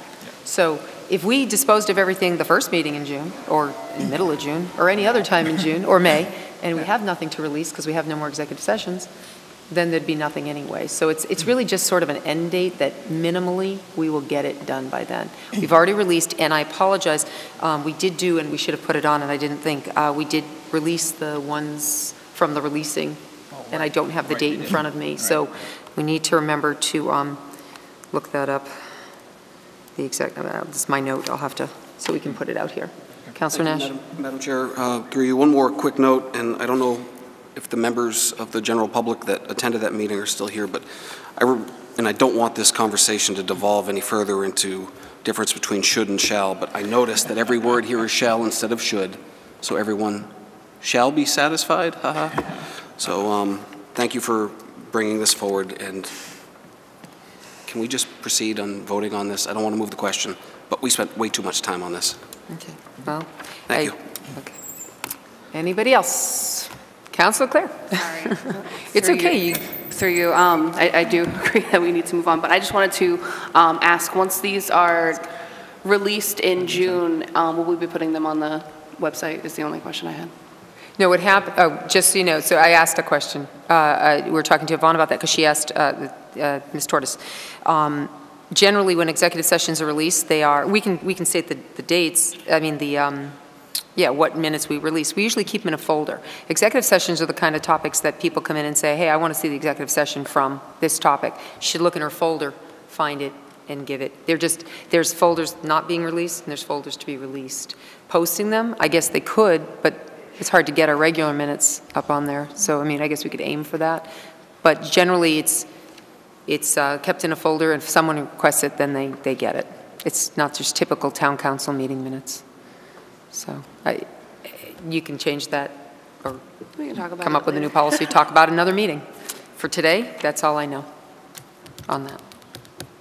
Okay, and I guess we'll wait a second because Councilor Nash is indisposed. A quick comment then, along those same lines. I certainly wouldn't have a problem with putting up the stuff that, ideally, we should have as many of our minutes and other public records on the website as much as we can.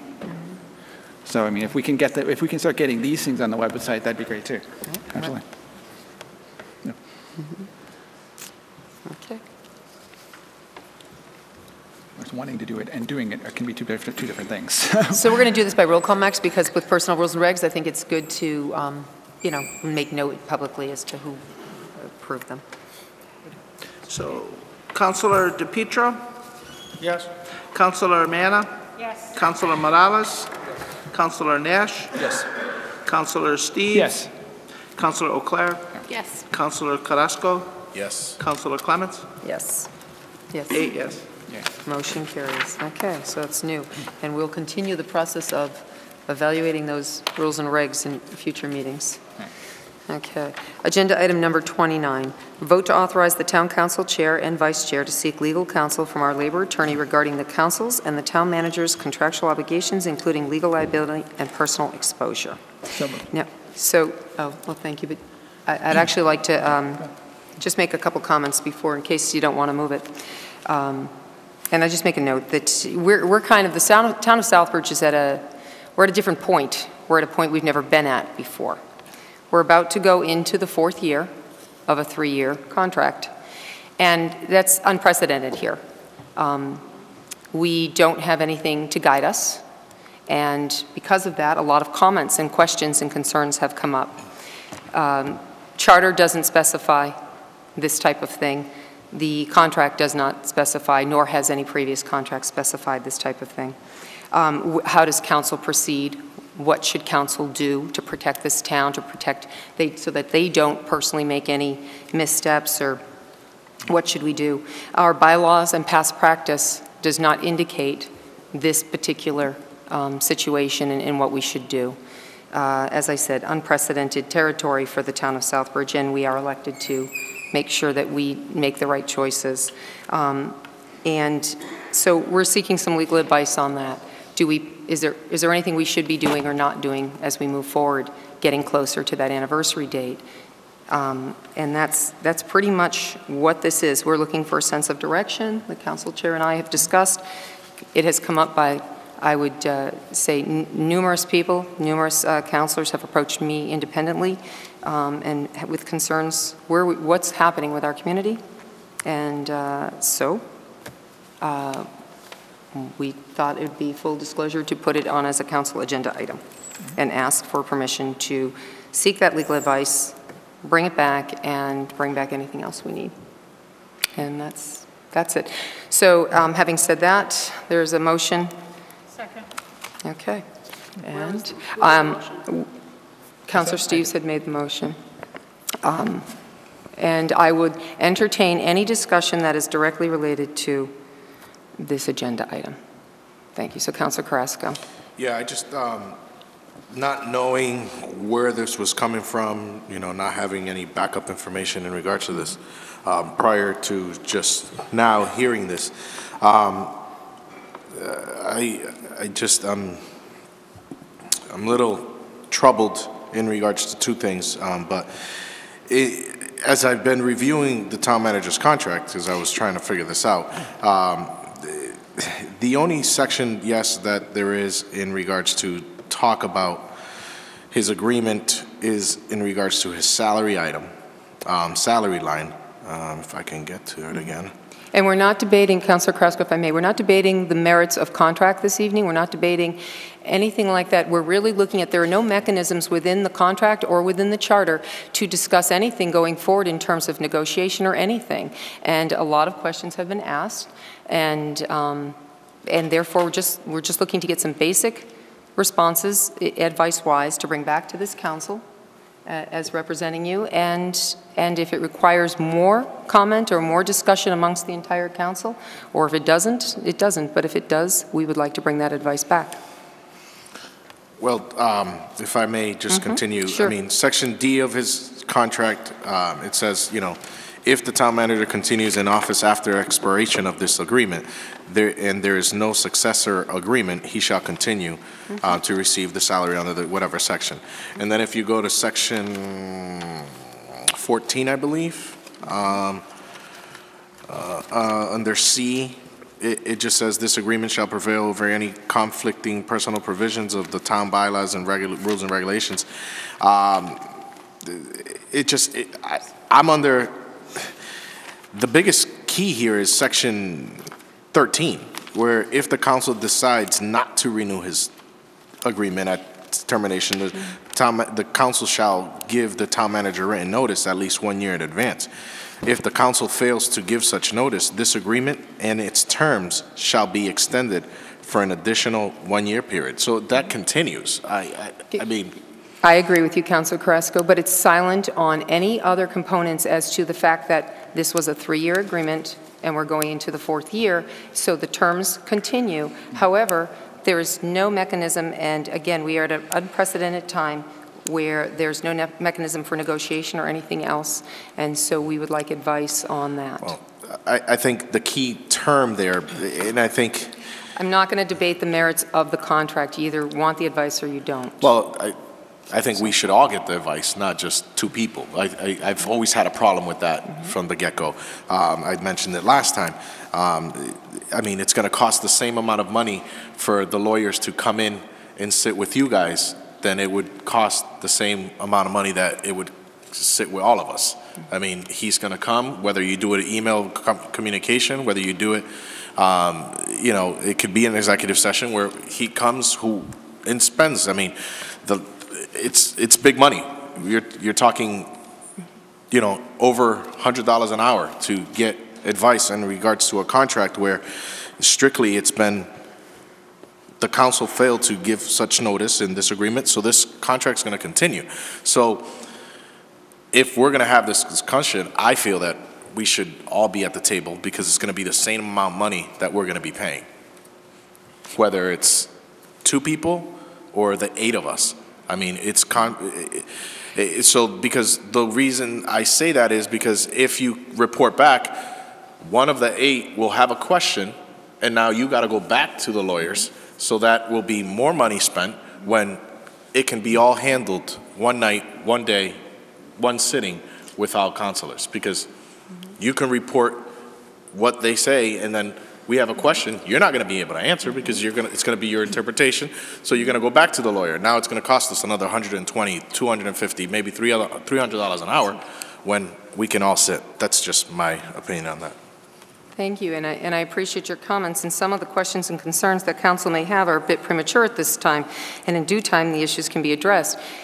I would state that Councillor Steves and I are more than willing to drive out and spend a half an hour asking, what should we be doing going forward? And if indeed the response is that they need to come and speak with council and explain all of it to everyone, then come on out and spend the money for transportation to come out and to consult with council.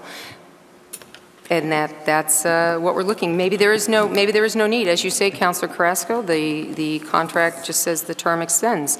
So if there's no need to cause further costs, there won't be any. So. But my point is not that you and the vice chair will drive. The point is it's going to cost. The minute you walk in through that door, whether you go out there or he comes out here, it's going to cost the town. So if they're going to speak to us, if they're going to speak to you, they should just speak to all of us. That's all. Well, I would make the point that if we were to drive in there, if we were to drive into his office, we actually don't pay for the trip that he makes out here and back. It's probably not a huge difference, but it's a little bit, especially considering how dire our budget situation is right now. I know I'm not a lawyer. You know, and I know that we have various legal responsibilities under our charter, under the law, under the contract to both Ron and the community. And, you know, none of us are lawyers. So I think it would be a good idea to get something clarified where we're going. That's all I'm interested in. And if the need for more legal expense will be occurred. So, Councillor Clare. Thank you, Madam Chair, through you. I was going to also, read the portion of the contract that's extremely clear that Councilor Carrasco just read. There is a mechanism. There's a very clear way to how to move forward with this. We're in the extension above and beyond the contract. I think that what you need to do is schedule an executive session where we can, renegotiate this contract and, have a lawyer there present so that we can all actually ask him the questions and, not waste taxpayer money going to having 2 members of the council going to a labor attorney for extremely, extremely vague, a very vague request. I know that last time back in January, we voted to recommend that the town council chair be authorized to contact. Councillor, we have an agenda item in regard to whether or not you want The vice chair and myself. This is, this 100%. We're sticking to the subject. This one is 100% the subject. We're sticking to the subject, Counselor. This is a subject of you going to an attorney. Counselor, you're out of order. I am absolutely not out of order. You are out of order. Nope. I'm not. Anybody else want to be recognized? I would like to appeal the decision of the chair for just calling me out of order. Counselor Manna. I would like to appeal the decision of the chair. Thanks for you. So I guess we wouldn't be on this agenda item had we discussed this a few months ago, actually, and we had the power to do it, to go in and discuss and review his contract. And I was all for that. Councilor Manna. Yes, I'm getting to it. And we were like basically shot down and we were told no. Councilor Manna, the question is whether or not you want advice. Right. So I guess what I was my point being was, had we not gone there, we wouldn't be here. So I fully support the chairwoman and the vice chair going and seeking a legal opinion on this. And they are just doing what they have been asked in the past to do via the policy, unlike some other times that certain people went to. Councilor Manna, please. Thank you. Stick to the agenda item. I support this. Thank you. Councilor Nash. Thank you, Madam Chair, through you.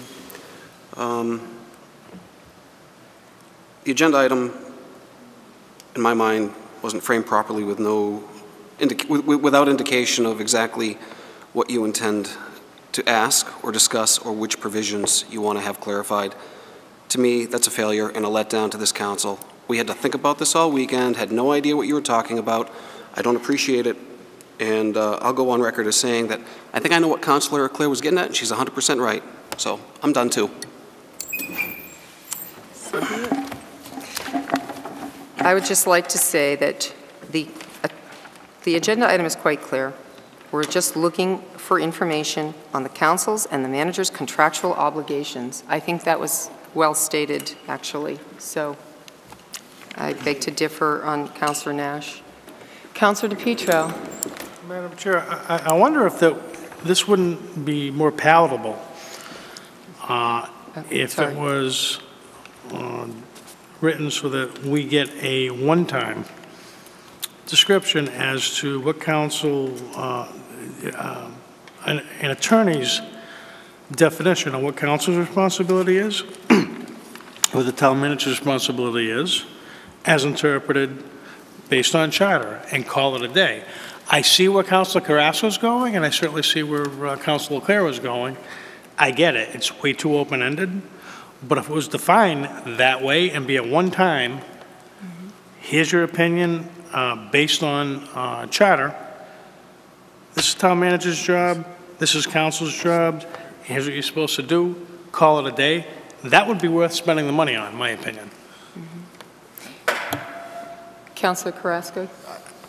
Yes, yes. I can defer. No, I just, in regards to Councilor DePietro's last comment, this is not a charter issue. This is a contract, and we got to stick to the contract. And I have trouble about this for a number of reasons, but I'm not going to go down that whole list. But one of the main things that I do have problems is, I'm going to throw it out there so the public really knows. Councilor Clemens was the chairwoman of the subcommittee committee that negotiated the contract with the town manager back 4 years ago when we hired him, because I was the chairman of the town manager search committee with Chairman Moriarty, and it was Chairman Moriarty elected. Stick to the subject matter, please, sir. But do you want advice on this contract? No, it shouldn't, because it's a contract that reads for itself. This is not an interpretation issue. Again, we're wasting a lot of time. And yes, Councilor Carrasco, where does it state when the negotiation mechanism comes in? There have been statements made. It says if the council fails He to gets one provide more it. year, but it's And a three, he gets a, you're right, but where's the negotiation clause? We know that the manager has been out actively seeking. He's been, I believe it was, is it Hanover that you were one of the semifinalists, I believe? That's neither here. That's not relative. Councilor Carrasco, if you could just let me explain. No, excuse me. Why would you throw out his business like that? Now it doesn't matter. Madam Chair, It's public I'm record. going to ask another question. This is getting out of hand. I'm sorry. Second. Okay, roll call on moving the question. Councilor Manna? Yes. Councilor Morales? Yes. Councilor Steves? Yes. Councilor Carrasco? No. Councilor Clements? Yes. Councilor DePietro? Get ready. Yes. 5 to 1. No, it's not. Okay, the question has now been moved. Vote on the question. Vote to authorize the town council chair and the vice chair to seek legal counsel from our labor attorney regarding the council and the town manager's contractual obligations, including legal liability and personal exposure. We have a first and a second. That's what we're voting on. We'll do it by roll call just to be on the... That makes sense. Roll call, please. And we're down to a quorum of 5. Yeah. Councilor Morales? Yes. Councilor Steves? Yes. Councilor Auclair? Councilor Clements? Yes. Councilor DePietro? Yes. Councilor Manna? Yes. 5 yes. Motion passes. We'll be informing you as to what happens. Anticipate about a 30-minute talk, I would imagine. Okay, so Councilors Forum. Who's left? Councilor DePietro. Would Madam you like to Chair. start? I would, thank you. Same place I was going. I would have smiled a little earlier had we not lost a few folks. But I was extremely pleased at the results of the meeting prior to this. I thought all councils were, although it was a little bit heated, it was very thoughtful, very mindful of everyone's opinion in both directions regarding definition of charter, which is certainly not going to end tonight, and it's not going to end with this council. I think that this last vote kind of goes that direction as well. I truly do. Forget it's Town Manager Ron, it's Town Manager Smith. We need a more defined definition of charter. Charter says that we evaluate the town manager. Charter says that we negotiate with the town manager. And it leaves it there, it leaves it flat. And here is when we get into situations like we have this evening. And here is where we need meetings prior to this, like we had this evening. I thought it was very productive. And I think this council has set a precedent. I hope future councils go this direction and do the best they can to turn charter into more of a dictionary than a picture book. And I think we're heading that direction. It's frustrating, of course. Different opinions, certainly. But I thought 8 of us worked great prior to just now, and I hope we continue that. Thank you. Thank you for your kind words, and I'm going to strongly advise you to no longer use profanity at meetings. That is offensive to many. Okay? So just watch your mouth. Thank you. My apologies, Madam Chair, but no buts. The 2 nasties, Please. they're in the Bible. Please refrain. Okay. Yes, and to your comment, just so you know, the Council of the Whole meeting was taped. Thank you to Jim for setting up the camera for us, so you will be able to watch in its entirety that process. Councilor Manna. Thank you, Madam Chair, through you. You know, I wasn't sure if I was going to talk tonight or not, but, you know. The last agenda item we voted on, I'm glad that passed. We do need some clarification. If it's not, we don't even have to single anybody out. It just needs to be clarified for future. I think Councilor DePietro elaborated on that. However, I'm going to bring up something that was brought to my attention. All the last few months, you know, I haven't really been engaged in the news. I've been busy. You know, as councilors, we do have personal lives too. Sometimes you get busy in your personal life. Sometimes you get busy with work. And so somebody was talking to me in regards to the town manager, and they said, "Didn't you read the article in the newspaper?" I'm like, what was the article about? And it was our town manager. Okay, Monique, let's not do this. Okay. We can save it, but it is a public record what you're about to say, because it was made, public statements were made, so thank you for bringing that up. But I'd rather you not go down this course tonight. Okay, so, well, I'll just say this. The article was very concerning to me, and, you know, it just was not proper.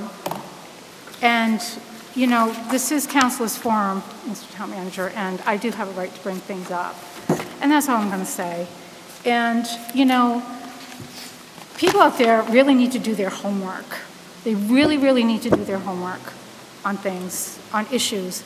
And I encourage you, if you pull papers for town council, to do your homework on everything.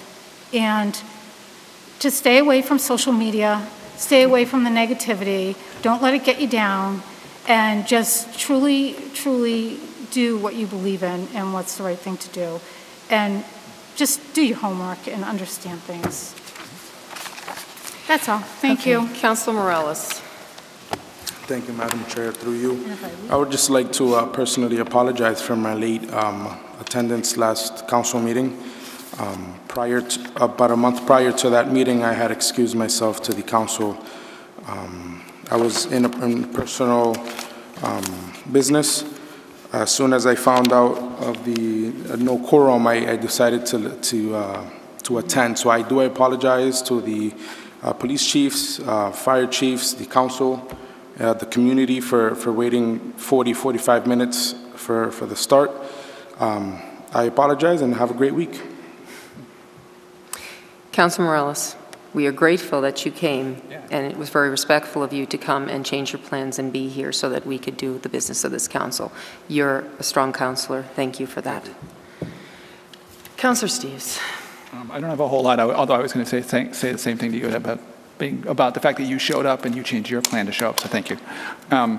And to kind of actually dovetail with what Councilor Manna was saying, just a reminder that as far as elections go, I believe there's like 2 more weeks to take out papers and to return, 2 more weeks to return papers. So if you are interested, we always are looking for good, smart people who are willing to do their homework. There's a whole bunch of seats that are available, not just up here, but school committee and a variety of other things. And we need good people that have working brain cells and are willing to sit down and get the work done. So please, if you think you can do it, try. And the next council meeting will be Monday, April 23rd at 7 p.m. Thank you. Here in chambers. Motion to adjourn? Second. All in favor? It's unanimous. We're adjourned.